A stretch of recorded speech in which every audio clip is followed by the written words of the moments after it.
day. Be part of the stories. Be part of the conversation on the things that matter to you. Toll free, 1-800-563-7770. Call or text 403-974-8255. Danielle Smith on 770 CHQR. Brought to you by the Popowich Carmeli Advisory Group, CIBC Wood Gundy. Alrighty, breaking news. Doug Schweitzer says this morning media outlets were reporting that Alberta courts will no longer provide water or tissues to witnesses and the judiciary. This is false. Tissues will still be provided, and witnesses and water to both witnesses and the judiciary. Do I have that? Oh, I think maybe there's a word wrong here. Tissues will still be provided to witnesses and water to both witnesses and the judiciary. This has and will not change. Tweet number 2, lawyers will be responsible for providing their own water and can have filtered water available in water fountains in the kitchen and in break areas. Removing water coolers for lawyers in courtrooms will save Alberta courts approximately $50,000. So that's what the story is that they're removing the water coolers from the courtrooms for the lawyers, but the lawyers are still going to be able to go get them from fountains in the kitchen and in break areas. Is that good enough? And tissues are still going to be provided. I'm going to still ask him how this, it's like a game of telephone, how things begin with one way and then after going through a couple of different ears, it ends up a different way. But even still, what I don't know is if you've got a lawyer who's in the courtroom for hours on end, are they allowed to bring their own water bottle in, having filled it up at the water fountain, or do they have to break in the proceedings to go out to the kitchen? Maybe that's what the issue is. Anyway, friends, we will get to the bottom of that when we speak with Doug Schweitzer in our 11 o'clock hour.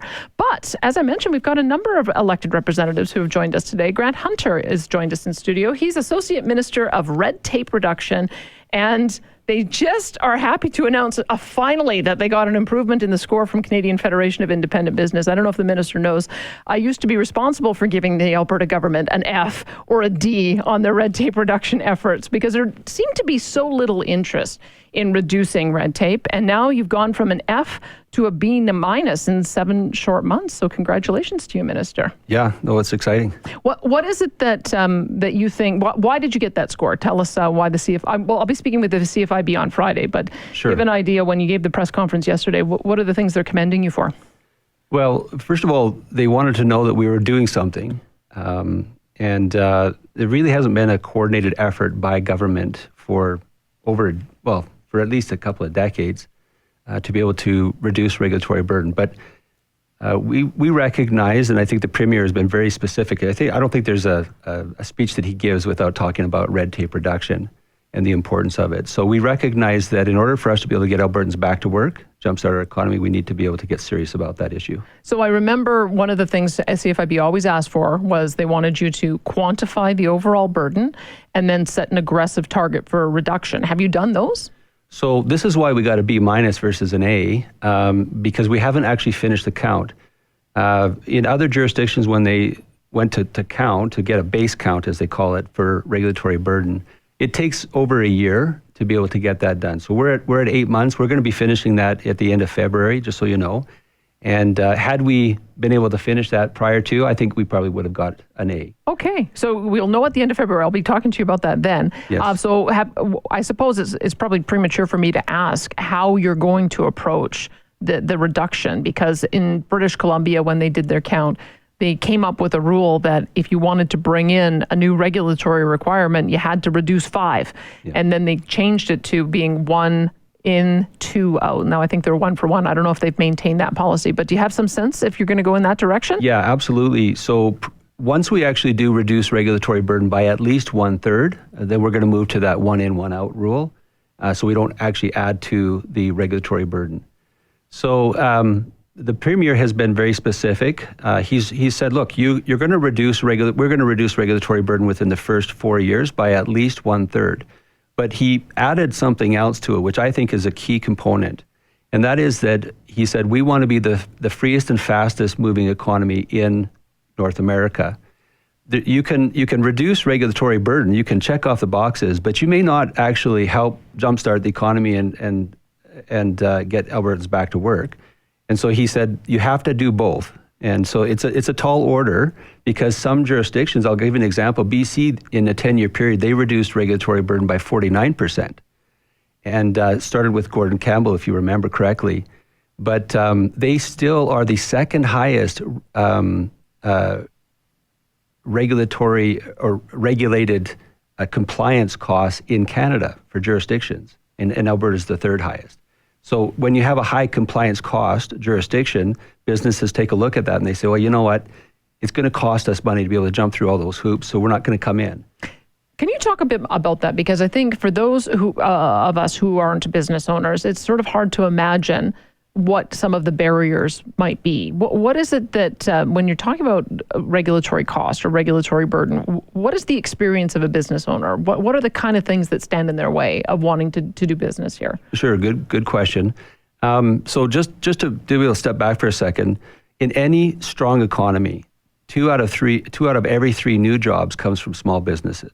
Now, small businesses are disproportionately affected by red tape, because they can't go out and just hire another compliance officer.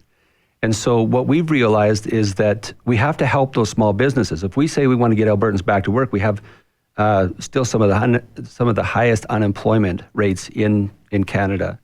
In order to be able to get them back to work, we need to be able to make sure that those small businesses, they don't have as many barriers to entry. And you asked, what are some examples? Well, if you have to fill out multi-ministry reports and multi-ministry applications to be able to get a license or something like that, they might just say, you know what, I'm just not going to do it. And I will say we have talked to quite a few small businesses. Just the other day, a guy said to me, he said, you know, I was going to expand. In fact, Arn's Equipment, where we did our announcement the other day, he said to me, he said, you know, we've been here for 74 years. So there's no barrier to them in terms of banks. Banks are going to say, yeah, you've certainly proven yourself. But he said, you know, we didn't expand to another location because of all the hoops we had to jump through. Really? So I bet there's a lot in the construction area that if you want to do a physical plant construction or brand new building construction, those could be one of the places where it almost is insurmountable. Sure. And look, I will have to say, it's not just the province's responsibility to be able to reduce regulatory burden, it's municipalities' responsibility as well. So we're trying to make sure that we don't stand in, and there's no statutory responsibility that municipalities have that they're saying, yeah, it's because of this legislation or this regulation we can't do it. We want to make sure that federally, provincially, and municipal governments are reducing red tape. That's where you'll have a real jump in economy. Okay, let's talk about some of the successes, because people should know that it wasn't just you setting out a target to count all of the regulations and then set a target to reduce them. You've already started reducing them. So there's a few here that maybe you should give a bit of some context about the impact it will have. The one that might impact more people, especially those who like to go camping on the weekends in the spring and summer, relaxing alcohol consumption rules for parks, campgrounds, and festivals. Where did that come from? Why was that one of the first moves that you made? Well, look, I think that they were ready to make the move, and the Premier has been very specific. Let's start trusting people. Generally speaking, people are going to make good choices. And when we actually got rid of the problems with what they did is they said, you know what, if people are going to drink in parks on Labor Day or whatever, they're going to do it responsibly, generally speaking. So let's trust Albertans. And this is what the Premier said, let's get out of the fun of Albertans. Has there been any problems? No. In fact, actually, it's gone the opposite direction. We have less problems. Because officers don't need to be out there policing people as well. We trust them. We trust Albertans. They'll be adults. Okay. Another one you've got here is reclassifying and harmonizing oil well service regs. One of the things that I remember the Premier talking about in one of his speeches was how quick you could get a rig certified to operate in Texas versus here. The numbers in my head are 30 days in Texas, and it takes 6 to 9 months here. Is that the kind of thing that you were working on fixing? That's one of them. We're still not there yet. We're going to get there. But this one actually, in terms of being able to help the industry, what this did is it actually helped them by about $10 million, saved them about $10 million per year, which is substantial. So again, this is less cost compliance costs that they're going to have to deal with. Okay, you've got another one as well. I want to just hit them all. So individuals, business, but also the nonprofit sector, introducing the use of e-transfers and multi-year grant agreements to reduce administrative burden on nonprofits so they can focus on delivering programs and services.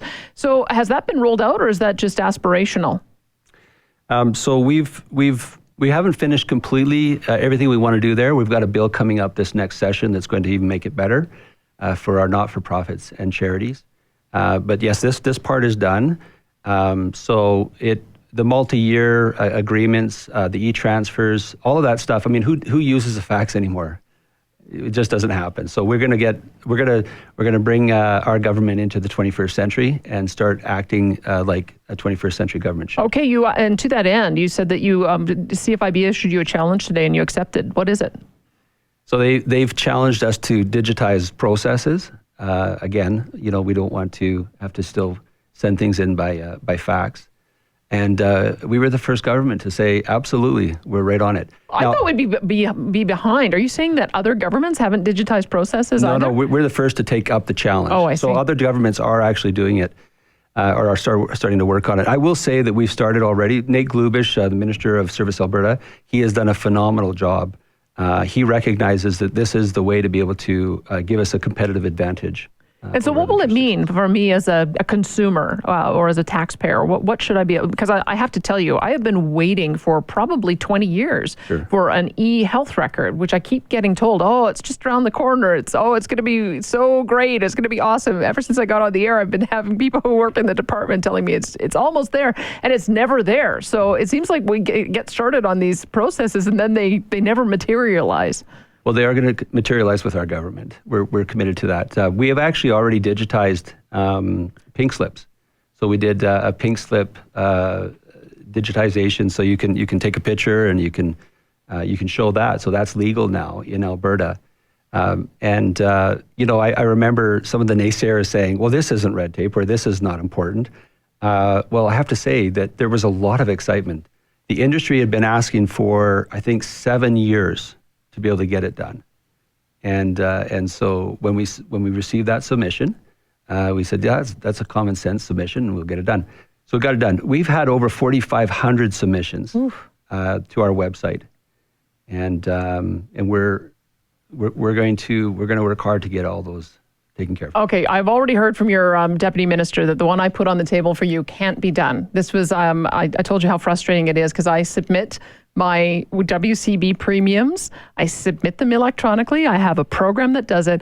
And without fail, every month I get an email or I get a letter in the mail from workers' compensation, either telling me I'm over or under on premiums because they assess me once a year. And I just think, how much time did that waste for them to go through all the administrative process to issue this, as well as send it in the mail every single month without fail? And it's just me. How many other hundreds and thousands of thousands of businesses are going through the same thing? But your minister said, sorry, they're an independent agency. We can't do anything about it. Well, arm's length. So leave that with me still. All right. I don't want to speak out of turn here. I'm not the labor minister, but I do have a mandate to be able to look at all and to not leave any stone unturned. And I think that when you take a look, let's say at workers' compensation, if we're competing with other jurisdictions for foreign investment, we have to be competitive on workers' compensation because that is a real cost to businesses. So we have to do cross-jurisdictional analysis with Texas and North Dakota and Pennsylvania and Louisiana because that's where the investment's going right now. And if we can't compete on workers' compensation, they might just say, you know what? We can't do it here. All right. You are still accepting suggestions for where people should look or where the ministries should look for efficiencies? I don't see the website address right in front of me, but you've got it, right? Tell us, what is it? Memorized. cutredtape.alberta.ca. Cutredtape.alberta.ca, and you've already got 4,500 submissions. So are you anticipating that you've now kind of got the lion's share of all the big work that needs to be done? I think that as we make announcements, people say, yeah, I've been wanting to get on and make that submission. People are also going to say, well, if I make a submission, is it going to get done? So let's prove to Albertans that we can do it. The one of the things that CFIB said is that you have to measure, and then once you measure, you can actually do something about it. And you have to take your hat off to them. The CFIB has, in 11 years, changed the culture in Canada. There was everybody got Fs before, Ds and Fs before, and now lots of them are getting As. They've changed the culture. So, I think maybe you were involved in starting the process, which is kind of exciting. But I have to say that is really where we want to go to. We want to measure what's going on. We want to catalog or map what's happening and where the problems are, the pinch points are, and then go and inject ourselves in those things and say, let's get it fixed. All right. Well, thank you so much for your work on this, and we'll make a note to get back to you on this, especially when you've got the full count. I can hardly wait to see what it is. That was Grant Hunter, Associate Minister of Red Tape Reduction. And if you want to put in your personal pet peeve, as I have, cutredtape.alberta.ca. Stay with us. I'll tell you what's coming up next on 770 CHQR.